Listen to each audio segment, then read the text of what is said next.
அனைவருக்கும் வணக்கங்க. Welcome to புஷ்பாவின் சமையல்.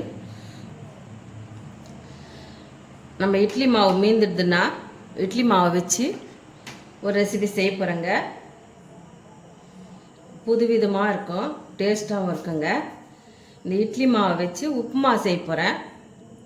1 கப்பு இட்லி மாவு எடுத்துருக்கேன். 1/2 மூடி தேங்காய் துருவல், ஒரு 2 தக்காளி பொடியாக கட் பண்ணி வச்சுருக்கிறேன். கொஞ்சம் கொத்தமல்லி, ஒரு 3 பச்சை மிளகாய், வெங்காயம் பொடியாக அரிஞ்சு வச்சுருக்கிறேன். தாளிக்கிறதுக்கு எண்ணெய் கடுகு எடுத்துக்கலாம். இப்போ எப்படி செய்யுதுன்னு பார்க்கலாம் வாங்க.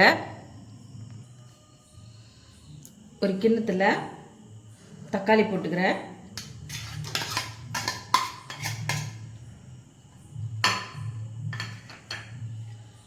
பச்சை மிளகாய், கொத்தமல்லி 2 தக்காளியில் சேர்த்துக்கிறேன்.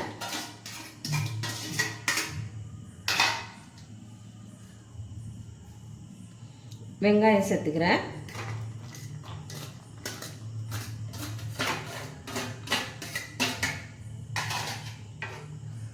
இப்போ நம்ம தேங்காய் துருவி வச்சுருக்கோம். இப்போ நைஸாக தேங்காய் துருவிலையும் சேர்த்துக்கிறேன். கொஞ்சமாக சால்ட்டு சேர்த்துக்கலாம்.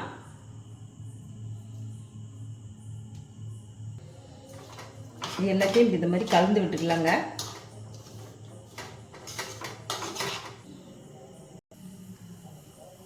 நல்லா சூடாயிடுங்க. இப்போ எண்ணெய் ஊற்றிக்கிறேன்.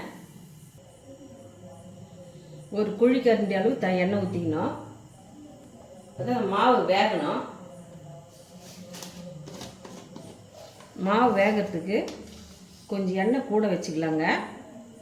இப்போ ஒரு 1/4 ஸ்பூனு கடுகு போட்டுக்கிறேன்.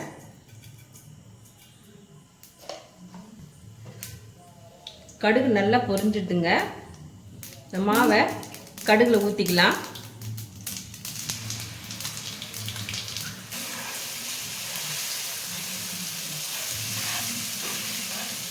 இந்த மாவை இது மாதிரி எண்ணெயிலே இதுமாரி அழுத்தி அழுத்தி கலந்து விட்டுக்கலாங்க.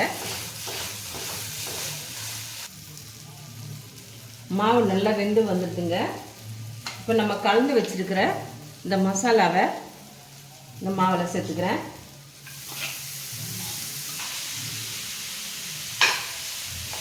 இந்த மாவோட இந்த மசாலா நல்லா செட் ஆகணும்.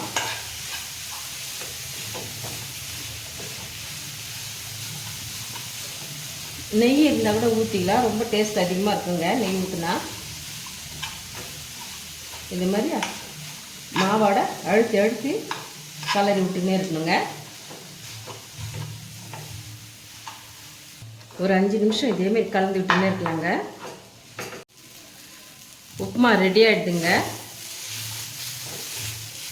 இந்த பச்சை வாசனை எல்லாம் போயிடுது. ஸ்மெல்லு நல்லா சூப்பராக வருதுங்க. சூப்பராக இருக்கும். நீங்களும் வீட்டில் செய்து சாப்பிட்டு பாருங்கள். ஸ்டவ் ஆஃப் பண்ணிவிட்டு இறக்கிடலாம். இட்லி மாவு வச்சு உப்புமா செஞ்சுருக்கிறேன். ரொம்ப டேஸ்ட்டாக இருக்குங்க.